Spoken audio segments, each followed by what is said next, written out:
Assalamualaikum warahmatullahi wabarakatuh. Kami dari kelompok 4 akan mempresentasikan mengenai instrumen spektrometri fluoresensi sinar X atau sering disebut sebagai XRF. Kelompok kami beranggotakan yang pertama ada Iswara Chandra Wijaya, yang kedua saya sendiri Anissa Lestari, ada Tiara Hervi Laurita, Nia Hairatu Zafrani, dan Dian Larasati. Untuk spektrometri fluoresensi sinar X ini, prinsip penggunaannya berdasarkan atom individu ketika dieksitasi oleh sumber energi eksternal memancarkan foton sinar X dengan energi karakteristik atau panjang gelombang tertentu dengan menghitung jumlah foton dari setiap energi yang dipancarkan dari sampel. Unsur-unsur yang ada dapat diidentifikasi dan jumlahnya juga dapat diketahui. Untuk kelebihan dari XRF ini mampu menganalisis sampel padat, cair, dan film tipis serta analisisnya yang cepat dengan preparasi seminimal mungkin. Untuk prinsip dari XRF ini sendiri, analisis dari sinar X fluoresensi menggunakan metode karakteristik sinar X yang dihasilkan saat sinar X diradiasi pada suatu zat. Sinar X fluoresen adalah energi berlebih yang diradiasikan sebagai medan elektromagnetik yang dihasilkan ketika sinar X yang diradiasi memaksa elektron kulit dalam atom penyusun ke kulit terluar dan ruang kosong atau akseptor tersebut jatuh pada elektron kulit terluar. Nah, untuk sinar X sendiri adalah jenis gelombang elektromagnetik seperti pada cahaya tampak, tetapi perbedaan utamanya pada panjang gelombang yang sangat pendek sehingga energi yang dihasilkan lebih besar. Lalu dalam instrumen XRF ini ada spektrometer dispersif energi dan dispersif panjang gelombang. Pada spektrometer ED, seluruh foton dari spektrum polikromatik sampel akan dicatat oleh detektor elektronik detektor dan sistem data, kemudian membangun spektrum sinar X sebagai histogram dengan jumlah cacah versus energi. Nah, di samping kanan dan kiri tersebut terdapat diagram dari ED dan diagram dari sistem WD. Sumber sinar X. Sumber sinar X adalah ujung depan dari kedua jenis instrumen. Sumber terdiri dari ruang yang dievakuasi dengan katoda yang dipanaskan, berupa kawat, tungsten, dan anoda yang ditahan pada perbedaan potensial beberapa puluh kilovolt relatif terhadap katoda. Elektron termal dilepaskan dari katoda dan cepat menuju anoda. Kemudian ketika berkas elektron mengenai anoda, bahan anoda dipancarkan, kemudian terjadi radiasi Bremsstrahlung serta karakteristik garis sinar X. Bahan katoda juga harus dipilih dengan hati-hati karena panjang gelombang penting untuk eksitasi sampel yang tepat. Contoh bahan anoda elemen tunggal adalah Al, Cr, atau Au. Bahan anoda tabung dipilih untuk merangsang fluorescer sekunder atau target yang mengeluarkan garis karakteristiknya sendiri tanpa kontinum. Daya tampung sinar X dapat diatur untuk deteksi elemen ringan, intensitas tinggi, energi rendah, yaitu 1 hingga 10 kevolt. Radiasi harus tersedia, sedangkan elemen berat memerlukan eksitasi pada energi tinggi hingga 50 kevolt. Ruang sampel. Pengembangan instrumen XRF portable telah sangat memperluas jangkauan sampel yang cocok untuk dianalisis. Sampel tidak perlu lagi dimasukkan ke dalam ruang kecil. Pada PXRF dapat digunakan untuk menganalisis sampel dengan instrumen dalam penyangga atau instrumen dapat dipindahkan ke sampel. Mayoritas sampel yang dianalisis dengan XRF di MURR adalah artefak obsidian kecil yang ditempatkan di hidung instrumen. Monokromator. Monokromator adalah pemeliharaan geometri simetris antara sampel, kristal, dan detektor.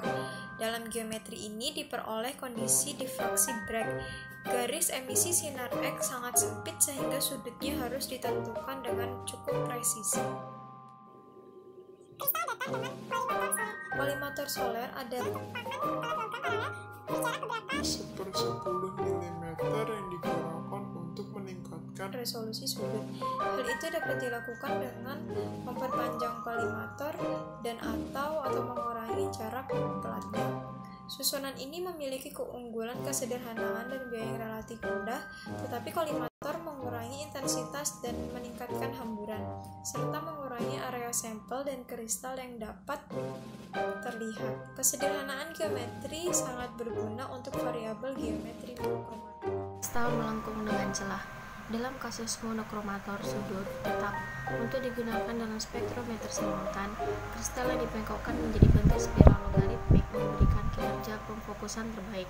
Pembuatan kristal lengkung dengan toleransi yang dapat diterima meningkatkan harganya secara signifikan. Geometri lingkaran Rowland memastikan bahwa celah keduanya berada dalam fokus. Tetapi agar kondisi Bragg terpenuhi di semua titik, kristal harus terlebih dahulu ditekuk hingga radius 2R, di mana R adalah jari-jari lingkaran Rowland. Kemudian digiling ke radius R sehingga ini memungkinkan intensitas yang lebih tinggi. Detektor yang digunakan untuk spektrometri dispersif panjang gelombang harus memiliki kecepatan pemrosesan pulsa yang tinggi untuk mengatasi laju jumlah foton yang sangat tinggi yang dapat diperoleh. Selain itu, mereka membutuhkan resolusi energi yang cukup untuk memungkinkan penyaringan kebisingan latar belakang dan foton palsu dari pancaran primer atau dari fluoresensi kristal. Proporsional aliran gas curve. Menghitung proporsional aliran gas digunakan terutama untuk mendeteksi panjang gelombang yang lebih panjang. Yang pertama, di mana ada beberapa detektor, gas dilewatkan secara seri, kemudian dibuang ke limbah, argon diionisasi oleh foton sinar X yang masuk, dan medan listrik melipat gandakan muatan ini menjadi pulsat terukur. Yang kedua, metana menekan pembentukan foton fluoresen yang disebabkan oleh rekombinasi ion argon dengan elektron yang tersesat. Kawat anoda biasanya berupa tungsten atau nikrom dengan diameter 20-60. Yang ketiga, karena kekuatan pulsa yang diperoleh pada dasarnya sebanding dengan rasio diameter ruang detektor dengan diameter kawat. Diperlukan kawat halus, tetapi juga harus cukup kuat untuk dipertahankan di bawah tegangan sehingga tetap lurus dan konsentris dengan detektor. Yang keempat, jendela harus konduktif, cukup tipis untuk mentransmisikan sinar X secara efektif, tetapi cukup tebal dan kuat untuk meminimalkan difusi gas detektor ke dalam ruang hampa udara monokromator yang tinggi. Bahan yang sering digunakan adalah logam berilium, pancipet, aluminizat, dan polipropilen alumina. Detektor gas tertutup. Detektor gas tertutup mirip dengan penghitung proporsional aliran gas, kecuali bahwa gas tidak mengalir melaluinya. Gas biasanya berupa kripton atau xenon dengan tekanan beberapa atmosfer. Beberapa pada prinsipnya dapat diterapkan pada panjang gelombang yang lebih panjang, tetapi dibatasi oleh masalah pembuatan jendela tipis yang mampu menahan perbedaan tekanan tinggi. Hitung kilau. Penghitung kilau terdiri dari kristal berkilau, biasanya natrium iodida yang diolah dengan talium yang dipasang pada pengganda fotokristal menghasilkan sekelompok kilau untuk setiap foton yang diserap. Jumlahnya sebanding dengan energi foton. Ini diterjemahkan menjadi pulsa dari fotomultiplier tegangan sebanding dengan energi foton.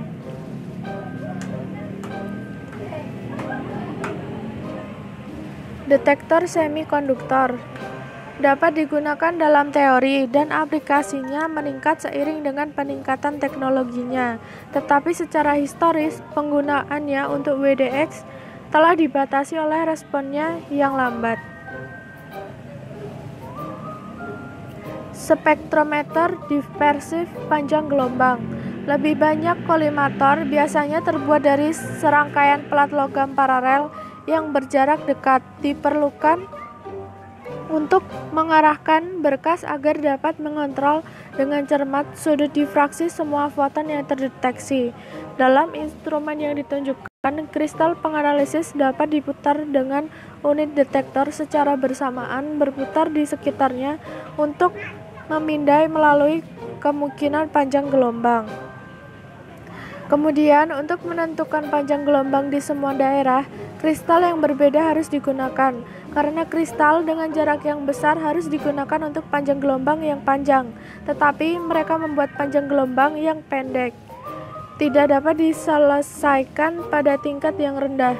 Dengan sistem WDX XRF, dimungkinkan untuk menempatkan beberapa rakitan detektor di lokasi sudut tetap untuk menganalisis beberapa elemen yang dipilih berulang kali. Spektrometer WDXRF seringkali menawarkan fleksibilitas lebih tinggi peneliti dan juga sangat baik.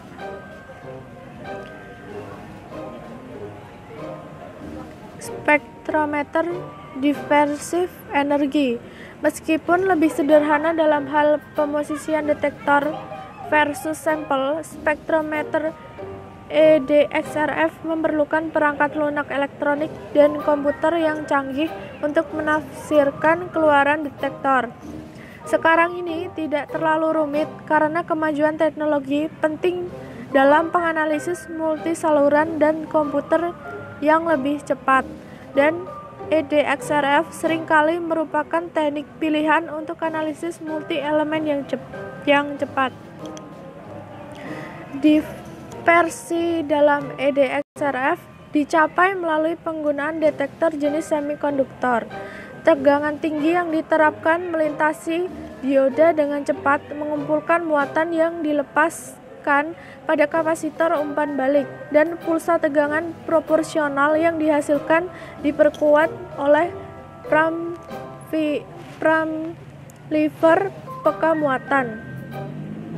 Output oleh pramliver peka muatan dari preamp diumpankan ke sistem penguat utama.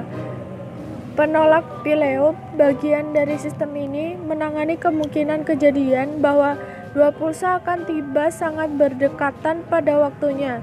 Di titik ini pulsa diubah menjadi sinyal digital dan diproses di penganalisis multi-channel atau MCL. Persiapan sampel. Persiapan sampel untuk XRF, persiapan sampelnya sangat bervariasi tergantung pada matriks dan tujuan analisisnya. Sebagian besar bahan yang dianalisis tidak memerlukan preparasi sampel apapun. Pilihan preparasi sampel tergantung pada sifat berkas sinar X relatif terhadap sampel. Kemudian untuk yang berukuran besar dan padat, sampel harus dihaluskan dan dihomogenkan. Karena permukaan yang kasar menyebabkan lapisan penetrasi terlihat heterogen dengan spektrometer. Secara umum, kekasaran permukaan diukur dalam μm tidak boleh melebihi panjang jalur untuk penyerapan 10% radiasi yang diukur. Hasil analisis, WDX memisahkan garis sinar X secara efisien dan laju pembentukan foton sekunder sebanding dengan konsentrasi unsur. Jumlah foton yang keluar dari sampel juga dipengaruhi oleh sifat fisik sampel yang disebut efek matriks, yaitu penyerapan sinar X, peningkatan sinar X, efek makroskopik sampel. Pada peningkatan sinar X terjadi karena sinar X sekunder yang dipancarkan oleh elemen yang lebih berat cukup energik untuk merangsang emisi sekunder tambahan dari elemen yang lebih ringan. Semua elemen menyerap sinar X sampai batas tertentu. Karena setiap elemen memiliki karakteristik spektrum absorpsi yang berbeda, dengan panjang gelombang yang mendekati garis emisi elemen, absorpsi melemahkan sinar X sekunder yang meninggalkan sampel. Efek makroskopik sampel terdiri dari efek homogenitas sampel dan kondisi yang tidak representatif di permukaannya. Sampel idealnya homogen dan isotropik. Campuran beberapa komponen kristal dalam bubuk mineral dapat mengakibatkan efek absorpsi yang menyimpang dari yang dapat dihitung dari teori. Batasan analisis spektrometri XRF. Pertama, sampel yang relatif besar biasanya lebih dari 1 gram. Kemudian, bahan yang dapat disiapkan dalam bentuk bubuk dan dihomogenisasi secara efektif. Bahan yang secara komposisinya mirip, standar yang dikarakterisasi dengan baik tersedia. Bahan yang mengandung banyak sekali elemen dan efek penyerapan dan fluorensesinya cukup dipahami dengan baik. Penelitian spektrometri XRF. Yang pertama, penelitian dalam petrologi batuan beku, sedimen, dan metamorf, produksi semen, penambangan seperti mengukur kadar biji, metalurgi misalnya seperti kendali mutu, studi lingkungan seperti analisis materi partikulat pada filter udara, industri perminyakan seperti kandungan sulfur dalam minyak mentah dan produk minyak bumi. Analisis kimia masal unsur-unsur utama Si, Ti, Al, Fe, Mn, Mg, Ca, Na, K, dan P dalam batuan dan sedimen. Analisis lapangan dalam studi geologi dan lingkungan menggunakan portable spektrometer XRF genggam. Fluoresensi sinar X sangat cocok untuk penyelidikan yang melibatkan. Sekian presentasi dari kelompok kami. Kurang lebihnya mohon maaf. Wassalamualaikum warahmatullahi wabarakatuh.